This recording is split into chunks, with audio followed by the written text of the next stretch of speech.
All right, welcome. I just wanted to do a quick little introductory video. So this series, I'm just kind of completing it when I have time. I'm going to continue to add videos to this as time goes on, as time permits. This has been one of my rocks for a few months now, and even going forward, I'm going to continue to do this, even if my rock does change, because I feel like this is important for all of us. But anyway, so a little bit about myself. I've been in the trades for over 10 years now. God, where does the time go? Uh, I got my start back roughly 12, maybe 13 years ago. Uh, so, a little bit of personal information. My wife is originally from Connecticut. She moved down to Charlotte maybe 15 years ago. And long story short, we met, dated for a long time, got real close. You know, she's my sweetheart. I'll do anything. I'll do anything for her. I yeah, I'm proud. You know, this is a working man's dream, but I'm proud to wear it. I really am. But she was homesick, and I was kind of just spinning around, spinning my wheels. Didn't really have any direction in my life, so I was like, you know what? Let's move back. Why not? Let's try it. You know, so I uprooted everything and quit my job and moved to the Great White North.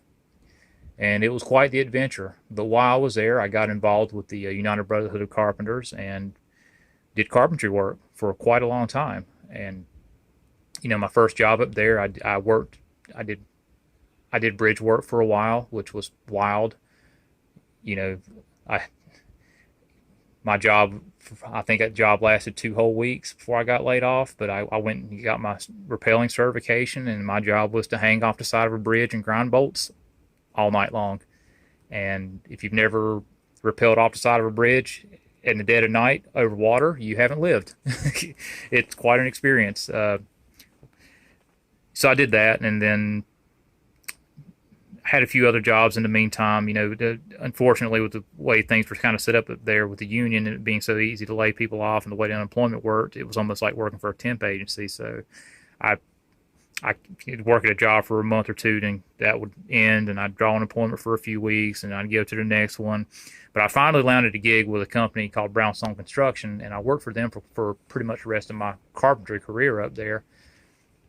And we built grocery stores and pharmacies like Walgreens, that kind of thing. And we did a lot of remodel work on buildings like that. And you know, I got to learn all kinds of stuff like form work, concrete, flooring, uh, metal stud, acoustic ceiling tiles. I mean, I did hanging sheetrock, finishing sheetrock, painting. We did all kinds of stuff, and I really enjoyed that. You know, that kind of got my start in wanting to be interested more in the mechanical side of the trades. You know, being around the plumbers and the heating and air guys and the electricians, getting to interact with them and work alongside those guys.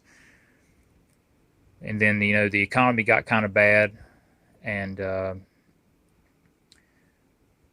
work kind of dried up, so I was unemployed for quite a while, and I got to being homesick, and we agreed to move back. So I moved down first. We lived long distance for about a year,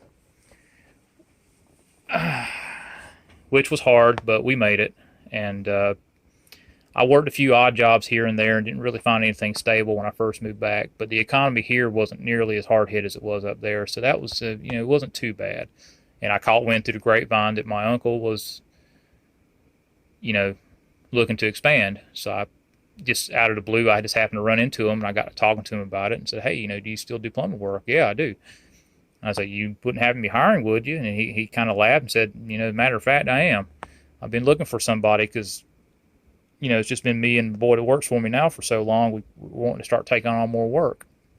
So that's how I got into plumbing. I worked in the family business and did that for several years.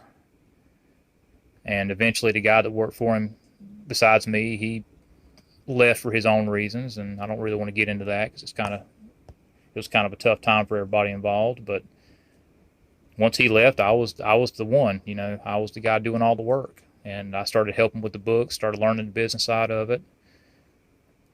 And it was It wasn't always good, I'll admit that, but honestly, if as aggravating as my uncle was to work for, and as hard as he was to work for, he set me up. He really did, and I'm thankful for that in retrospect.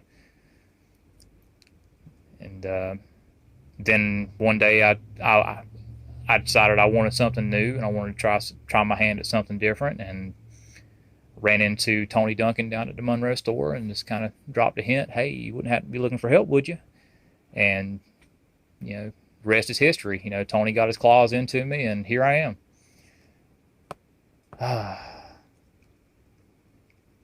But anyway, that kind of gives you a little bit of idea about my background, because I normally don't share that kind of information, but you know, I'm okay with that. I I'm usually a pretty private person, but I feel like for this series, maybe knowing my background might put a little bit of weight behind what I have to say. But anyway, uh, the purpose of this stuff, I'm not going to spoon feed the information to you. I have no intention of doing that. I really think people learn best by doing. That's how I've learned, and I feel like that's the best way to learn. Maybe I'm wrong. If I am, I'm sorry. But I'm always going to be available, or make myself available to answer questions. If any of you ever have any questions or need help with anything, don't be afraid to ask. And if you think of a topic that you'd like to have covered in this series, by all means, um, reach out to me and tell me, hey, there's this thing I don't really understand, or hey, I'd like to know more about this. Do you think you can do a video on it one day?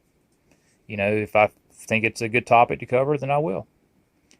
Um, but hopefully what I have to say will, you know, kind of poke you or nudge you in the right direction. And yeah, there you go. Thank you.